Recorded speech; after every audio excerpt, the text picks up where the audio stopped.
Hello everybody, my name is Mira and my presentation will be focused on the strategies for two-sided markets. I will start my discussion with the description of two-sided markets, then we will focus on the problems that those type of markets usually face, and then we will slowly go to conclusion. If we compare different popular sources of getting products and services, we can easily notice that the majority of them combine two different groups of users into one platform.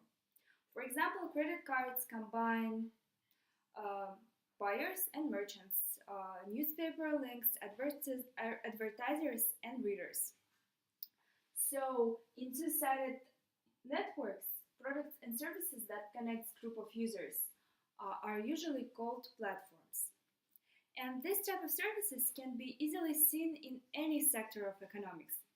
And they usually share space with traditional products and services. However, they significantly differ from them. For example, on the traditional balance sheet, revenues are displayed on the right and the costs are on the left. However, on the two-sided networks, both revenues and costs are displayed on the right and on the left.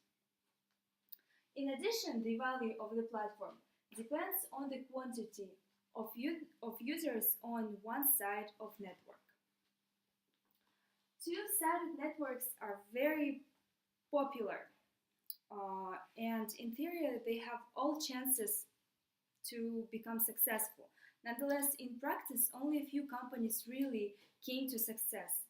And let's focus on the problems that prevents company to be successful. And the first problem is pricing the platform. Usually there are two sides on the two-sided networks. One is subset side and the other is money side.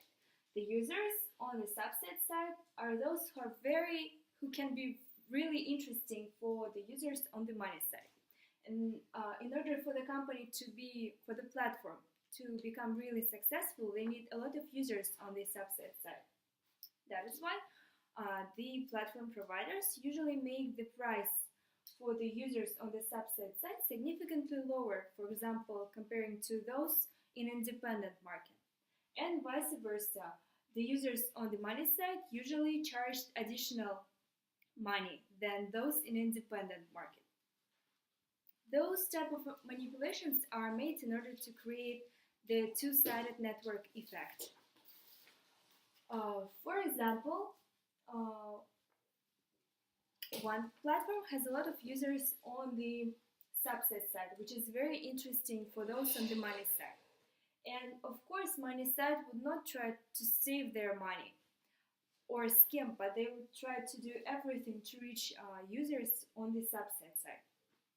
And the hardest thing for the platform provider is to determine the degree on which users can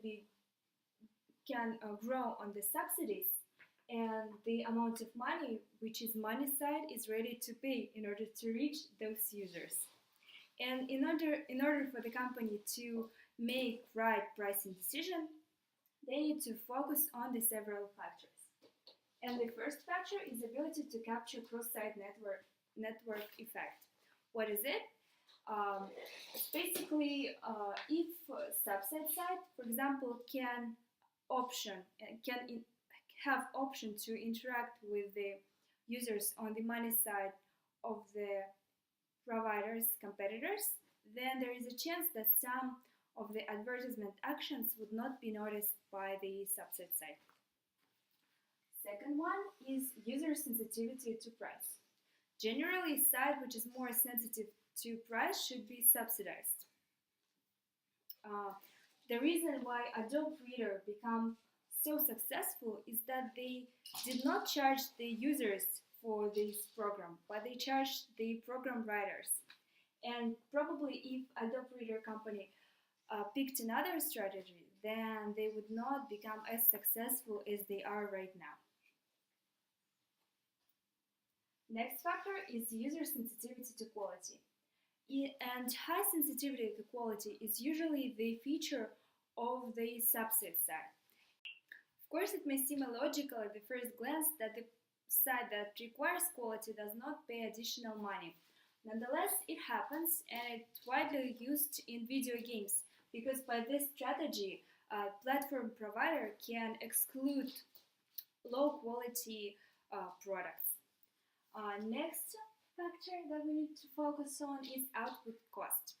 And I can say that pricing decisions are very easy to make when additional user does not come with additional spending that has to be made on this user. For example, a lot of companies like to spread their digital products for free. However, if the costs for production of this product are really high, then companies should be very careful with pricing. For example, if money side would not have enough desire to cover this amount of money, then this strategy would definitely lead to fail. And that what basically happened to Free PC company. Next factor that we need to focus on is same site network effects. And sometimes the quantity of competitors on one site can result in negative effect for the platform.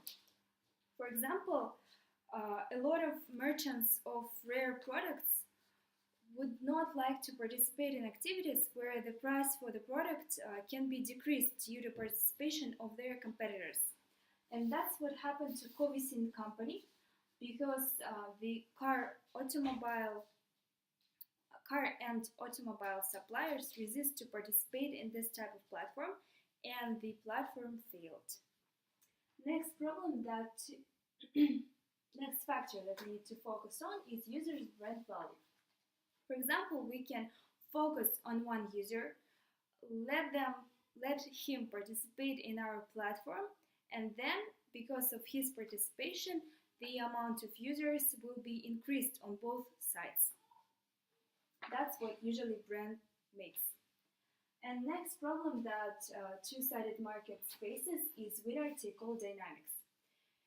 And the wide range of options in IT sector can usually lead to winner-take-all battles. And at one point, provider has to decide whether to share his platform or decide whether rival or share. And it is possible to deal with competitors by two-step process. First, he needs to decide if one platform is enough for the market. And second one, if it is enough, he needs to decide whether rival with his competitors or share his platform. And let's look at the let's look at the conditions for using one platform. First, multi-homing costs are high for users.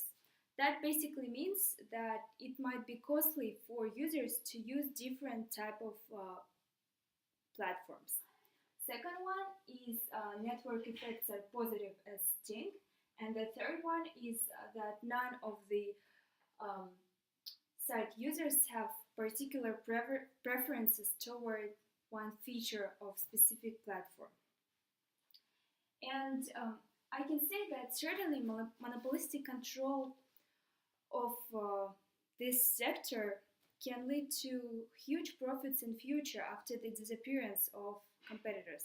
However, in a lot of cases, it is very good uh, and even logical to share platform with competitors. For example, if a platform provider thinks that the platform would fail in the future, they can share and give this platform a chance. Or, for example, they can understand that the market on the shared platform is much bigger. Also, the cost of the marketing can be lower, and the competition is not so intense on the shared platform. And that is why it is good to share. And the next problem that two-sided markets can face is the threat of envelopment. And companies can use different strategies in order to deal with this problem. For example, they can change business models, or they can find a bigger brother, which is basically the other company who is very interested in mutual cooperation, and this company can give money or help for the partner to stay at the market and to deal with competitors. And also, the company can go to court and find some support in law and still uh, be on the market. Um, to recapitulate, I must say that we discussed two-sided markets. We discussed problems that those type of market face. We discussed different strategies and tools that can help to gain competitive advantage in this type of market. And I really hope that my presentation gave you better understanding of the topic. Thank you very much for your attention.